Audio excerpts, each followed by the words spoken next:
ग्राहकों से service charge वसूलने वाले रेस्टोरेंट पर केंद्रीय उपभोक्ता संरक्षण प्राधिकरण यानी सीसीपीए ने सख्ती की है।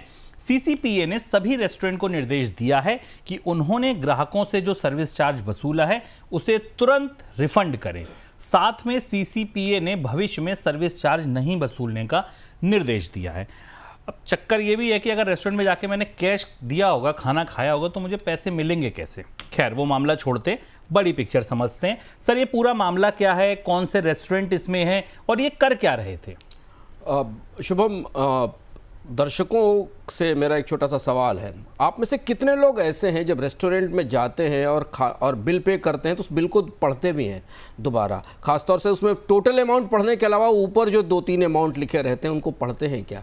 सर्विस चार्ज नहीं लेना है, ये आदेश भारत के रेस्टोरेंट्स को पहले ही मिल चुका है। 2 साल से ज़्यादा समय से ये प्रक्रिया प्रभावी है, लेकिन बहुत से लोग जिन्हें ये पता ही नहीं है वो रेस्टोरेंट में खाने जाते हैं और सर्विस चार्ज देकर चले आते हैं और इस पर कोई प्रश्न नहीं उठाते हैं।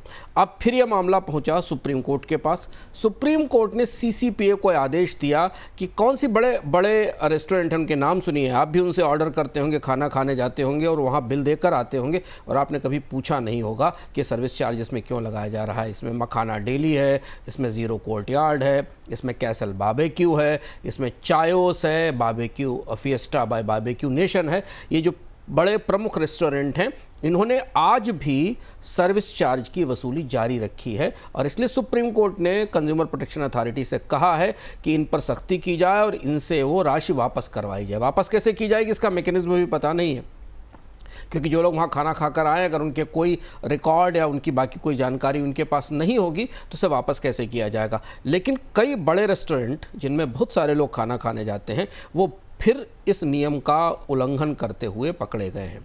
आपके लिए सलाह यह है कि जब भी आप खाना खाने जाएं, ऑनलाइन खाना ऑर्डर करें, मंगाएं, तो देख लें कि क्या रेस्टोरेंट ने सर्विस चार्ज लगाया है कि नहीं। मार्च में सुप्रीम कोर्ट ने इस ऑर्डर को दोहराया था कि किसी भी रेस्टोरेंट को ग्राहक को सर्विस चार्ज देने के लिए, जो जीएसटी लगता है, टैक्स लगता है, इसके अलावा एक सर्विस चार्ज लगाया जाता है, उसको देने के लिए बाध्य करने का अधिकार नहीं है।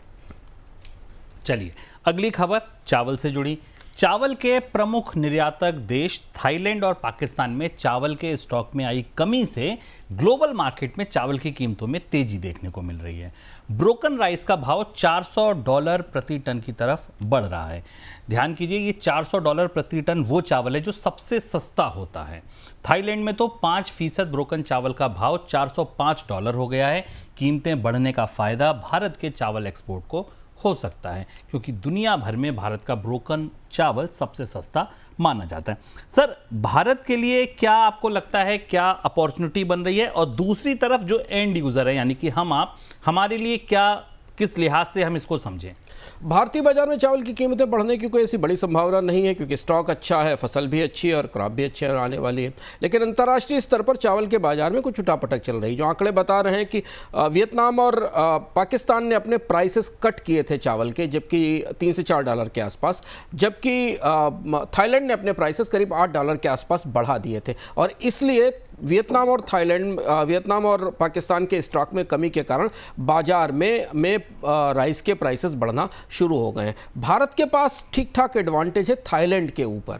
थाईलैंड जो कि एक बड़ा एक्सपोर्टर है, भारत के पास ये मौका है कि वो बाजार में अपने चावल को बेहतर ढंग से, प्रतिस्पर्धात्मक ढंग से पेश कर सकता है। अंतर्राष्ट्रीय स्तर पर खाद्य अर्थव्यवस्था के लिए अपने आप में एक चुनौती है, क्योंकि राइस दुनिया की सबसे बड़ी फसल है, सबसे बड़ा अनाज है, खाद्यान्न है। तो अगर राइस की कीमतों में बढ़ोतरी जारी रहती है तो ग्लोबल फूड इन्फ्लेशन का खतरा दिखाई देगा। लेकिन आंकड़े ये बता रहे हैं कि स्टॉक्स की पोजीशन उतनी ख़राब नहीं है। जो स्टॉक्स हैं पूरी दुनिया में चावल के, वो ठीक ठाक स्तर पर हैं। और भारत में तो खैर फूड कॉरपोरेशन के पास चावल का अच्छा स्टॉक है और उसका असर हम इसीलिए खाद्य महंगाई के आंकड़े पर दिखाई दे रहा है।